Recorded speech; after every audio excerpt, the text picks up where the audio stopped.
walls are breaking. 1,000 years, 20 sieges, never fallen until now. 100,000 men outside. Cannons tearing stone into dust. Inside, an emperor with no crown, knowing this is his last sunrise. The Sultan is 21. He swore to take this city or die trying. May 29th, 1453.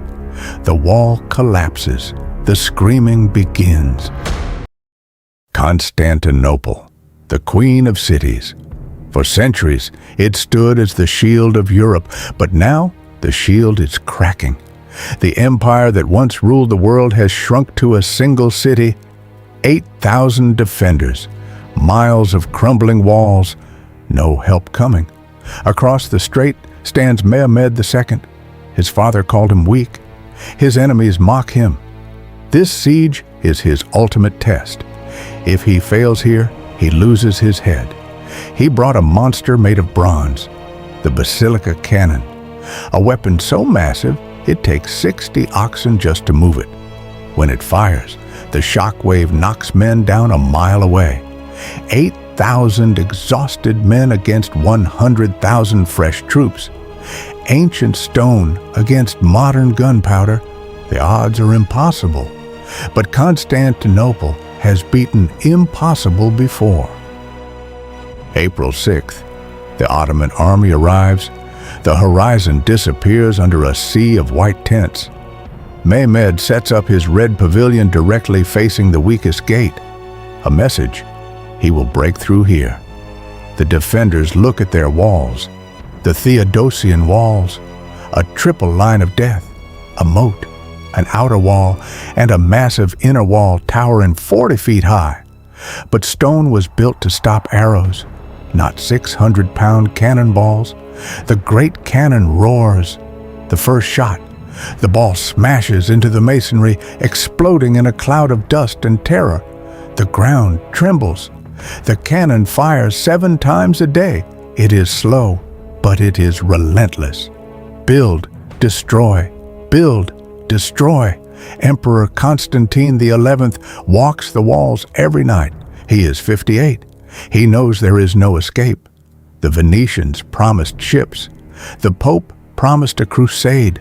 No one is coming. Mehmed offers terms: surrender. Take your wealth and leave. Just give me the city. Constantine refuses. To surrender the city is neither in my power nor in the power of anyone here. We are prepared to die. The Sultan tries everything. He builds siege towers. The defenders burn them. He digs tunnels. The defenders collapse them. Then Mehmed does the impossible. The harbor is blocked by a massive iron chain. His navy is useless. So Mehmed builds a road of greased logs over a steep hill. In one night, his soldiers drag 70 ships over land and drop them into the harbor behind the defenders' backs. The Byzantines wake up to a nightmare. The enemy is now inside their defenses. Morale shatters. 53 days of hell. Food runs low.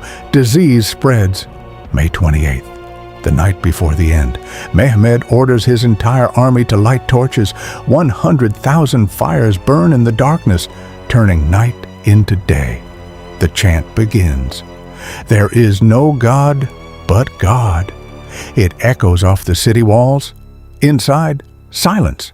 Constantine gives his last speech. He strips off his imperial ornaments. No purple robes, no golden eagles. He stands as a simple soldier. If we die today, we die for Christ and for Rome. The city holds its breath. May 29th, 1:30 in the morning. The drums stop. Silence hangs over the battlefield. Then, a roar. The assault begins. The first wave, irregulars. They are not meant to win. They are meant to die. Their bodies fill the moat, creating a bridge of flesh for those behind them. For 2 hours, the defenders shoot point blank. They hold the line. The second wave, Anatolian infantry, heavily armored, disciplined, they climb over the corpses. The cannons fire again. blasting holes in the stockade. The dust blinds everyone. It is chaotic, bloody close-quarters combat. The defenders are exhausted, fighting on adrenaline alone. Then the third wave, the Janissaries, the Sultan's elite. They advance to the sound of music, pipes and drums, a terrifying rhythmic march. Fresh, rested, they strike the weakest point, the St. Romanus Gate. They fight like machines. They do not break formation. They hack at the wooden barricades. And then, the moment that changed history. It wasn't a cannonball, it was a single projectile. Giovanni Giustiniani, the Genoese commander, the genius behind the defense, stands on the ramparts. A bullet pierces his armor. He falls. Pain shatters his resolve.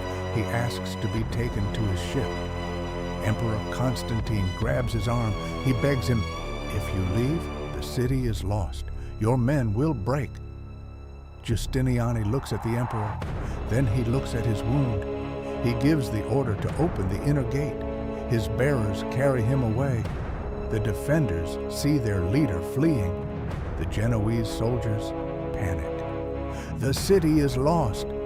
The line breaks.